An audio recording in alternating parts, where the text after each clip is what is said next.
This is Valmiki Ramayan, Season 1, Episode 14, Ahalya. Further in their travels from Siddhashram to Mithila, Vishwamitra and his fellow travelers crossed over to the northern bank of Ganga. Here Vishwamitra told them the story of Samudra Manthan, churning of the ocean, and the great war in the earlier Krita Yuga. By the way, there is a giant exhibit depicting the Samudra Manthan scene at Bangkok's Suvarnabhumi International Airport. After a night halt in the historic city of Vishala, they moved on.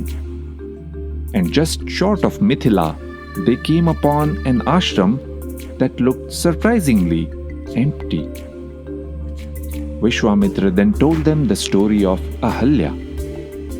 This story is one of infidelity, of a one-night stand, but it is not reported as perhaps it might be in our times, as a scandal, as something that delights us, watching the breakdown of a famous marriage. Valmiki reports this without any prudishness about what exactly happened, but he also chooses his words delicately when appropriate. This was the ashram of the great sage Gautam and his wife Ahalya. One day when Gautam was away, Indra, read, a powerful, influential person, came to their ashram disguised as the ascetic Gautam. He said to Ahalya, Ritukalam pratikshante, narthinas susamahite, sangamam tuhamichhami, Tvaya saha sumadhyame. O most beautiful one, those overtaken by passion do not wait for the right time. I wish to be with you. What a pick-up line. But it worked. Ahalya saw through the disguise, but nevertheless gave her consent. Why did she do that? Devaraja kutuhalat. Out of curiosity in reaction to the great Devaraj being interested in her. Afterwards, she said, Kritarthasmi surashrestha, gaccha shikramitaha prabho. I had a good time. I am satisfied. Now you better get going. He too said, Oh beautiful lady, I too had a good time. I shall see myself out now.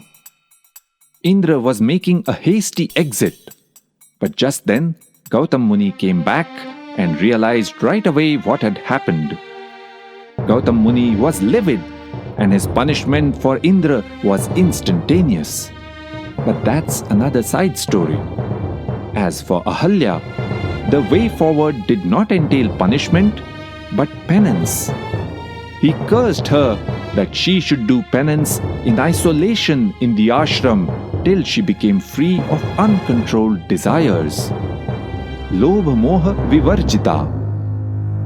You shall stay in this ashram as if invisible to everyone, that is, in isolation, subsisting on air with minimal food, lying down in ashes, doing penance, till the time Ram comes here.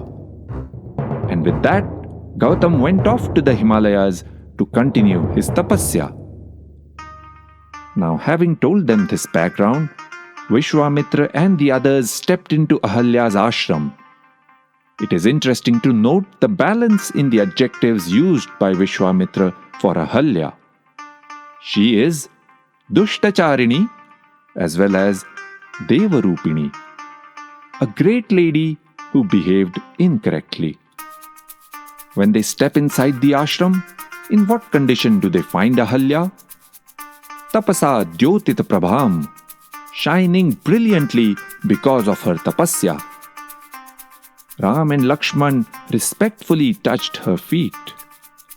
Valmiki's reporting of the incident is quite different from later retellings in which Gautam's curse turns Ahalya into a stone and she regains her previous state only after being touched by Ram's foot. Her penance was now over. She was Tapobala Vishuddhangi, one who had purified herself through the force of her tapasya. She and Gautam Muni got back together. She also earned back her respect from the broader society. In poetic words, flowers rained down from the sky, and the Devas worshipfully exclaimed, "Sadhu, Sadhu, Bravo, Bravo." After spending some time with Ahalya and Gautam, Vishwamitra's group then went on to the city of Mithila, where they were welcomed by King Janak and his Rajapurohit Shatanand. Shatanand was the elder son of Gautam and Ahalya. When he heard that his mother's penance was over and that his parents were back together, he was delighted. Shatanand refers to his mother as Mama Mata Yashaswini and Tapodirgham Upagata. Note, she is defined by her greatness and her penance, not by her mistake. He further asks if Vishwamitra has told Ram all about the incident precipitated because of the deceitful Indra. Note again, no shying away from the facts. Tactfully, Vishwamitra said, "I have said what I ought to have said. I did not omit anything." Now consider this. Even today, how do we remember Ahalya? As a fallen or negative character defined by the one mistake that she did? Or as the great lady that she was who overcame the inner tendencies that led her to that one mistake? Surely the latter, because some parents even today choose this name, Ahalya, for their daughters. Now imagine how we would look at this incident if it happened in our times. About a woman who got caught after having a one-night stand outside of her marriage. Would the marriage survive? Would the woman be offered any way to regain her respect from society? Would the man be respected, or would he be sniggered at? Back to our story. Shatanand understood the role Vishwamitra had played in bringing Ram to Ahalya and in his parents getting back together. Feeling great reverence towards the sage, he said to Ram, "You are the luckiest person in the world to have a guide like Vishwamitra. I know him very well. Let me tell you about him." We will hear Vishwamitra's story in the next episode.